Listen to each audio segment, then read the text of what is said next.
Parthiban bro, உங்ககிட்ட இருந்து இந்த மாதிரி ஒரு விஷயத்த நான் எதிர்பார்க்கவே இல்லை ப்ரோ. இப்போ நான் உங்க ஃப்ரான்ச்சைசி பத்திலாம் எதுவும் பேச போறது கிடையாது. அது உங்களோட பிசினஸ் மாடியூல். ஒரு சில பேர் வந்து பாத்தீங்கன்னா நல்ல ஒரு பிராண்டை வளர்த்ததுக்கு அப்புறம் தான் ஃப்ரான்ச்சைசி விடுவாங்க. நீங்க வந்து சேர்ந்து வளருன்ற கான்செப்ட் எல்லாம் பண்றீங்கன்ற எனக்கு புரியுது. அதுக்கு சம்பந்தமான மார்க்கெட்டிங்கும் நீங்க கரெக்டா பண்ணிட்டே வரீங்க. அதுல எந்த பிரச்சனையுமே கிடையாது. என்ன பிரச்சனைன்னு பாத்தீங்கன்னா, கடந்த 2 நாட்களாவே நான் பார்த்திபன் ப்ரோ பத்தி ஒரு சில வீடியோஸ்லாம் போட்டிருக்கேன். அந்த வீடியோ வந்து பாத்தீங்கன்னா எனக்கு கிடைச்சிருக்கிற எவிடன்ஸை வச்சு மட்டும் தான் போடுவேன். ரேண்டமா யாராவது பேசுறாங்கன்னா அதை பார்த்து போடுறது கிடையாது. சரிங்களா? இப்போ ரீசெண்டா வந்து எனக்கு ஒரு வீடியோ மாட்டுச்சு. அது உண்மைன்னு தெரியறதுக்கு எனக்கு கொஞ்சம் நாட்கள் எடுத்துச்சு. அதனால தான் நான் போடாம வச்சிருந்தேன். என்னன்னு பாத்தீங்கன்னா, திருப்பூர்ல ஒரு கம்பெனி வந்து பாத்தீங்கன்னா பார்த்திபன் ப்ரோ அவர்களுக்கு பிசினஸ் பண்ணி கொடுத்துருக்காங்க. அதாவது கடனா எந்த அமௌண்ட்டும் கொடுக்கல, பிசினஸ் பண்ணி கொடுத்துருக்காங்க. அதாவது பிசினஸோட கான்செப்ட் எப்படின்னா, முதல்ல வந்து மெட்டீரியல் வந்து சப்ளை பண்ணிவிடுவாங்க, அதுக்கப்புறம் தான் பேமெண்ட் வாங்குவாங்க. ஓகேங்களா?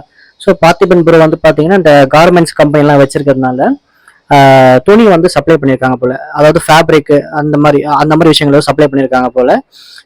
பெரிய பெரிய அமௌண்ட்டுக்கெல்லாம் பண்ணியிருக்காங்க. அதுக்கெல்லாம் அவர் செட்டில்மெண்ட் பண்ணிட்டாரு, அமௌண்ட் வந்து செட்டில் பண்ணிட்டாரு. ஆனா அதுல பேலன்ஸ் வந்து ஒரு 23 லட்ச ரூபா பாக்கி இருக்கு போல. அதை வந்து அவங்க கேட்க போனா இவர் வந்துட்டு சரியா ரெஸ்பான்ஸ் பண்ண மாட்டாரு அப்படின்ற மாதிரி விஷயங்கள்லாம் சொல்றாங்க. அது போக வந்து கோர்ட்ல வந்து கேஸ்லாம் வர போயிட்டு இருக்கு இந்த பேமெண்ட் ரிகார்டிங்கா.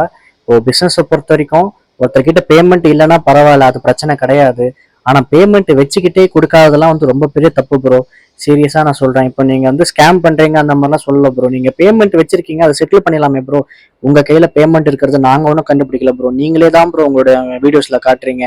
இந்த அவுடி கார் வாங்குறது, நீங்க ஃபுல் பேமெண்ட் கொடுத்து வாங்கினாலும் இனிஷியலா வந்து ஒரு 20 to 30 lakhs வந்து நீங்க டவுன் பேமெண்ட் கட்டினா தான் உங்களுக்கு அந்த காரே தருவாங்க ப்ரோ. அந்த கார் வாங்கணும்னு அவசியமா ப்ரோ? நீங்க சொல்லுங்க. இந்த அந்த செட்டில்மெண்ட் நீங்க பண்ணி விட்டீங்கன்னா அவங்க எவ்வளவு நிம்மதியா இருப்பாங்க. இந்த விஷயத்த வந்து ஏதோ ஒரு ரேண்டமான வீடியோல பார்த்ததோட என் டீம் வச்சு நான் கன்ஃபார்ம் பண்ணியிருக்கேன்.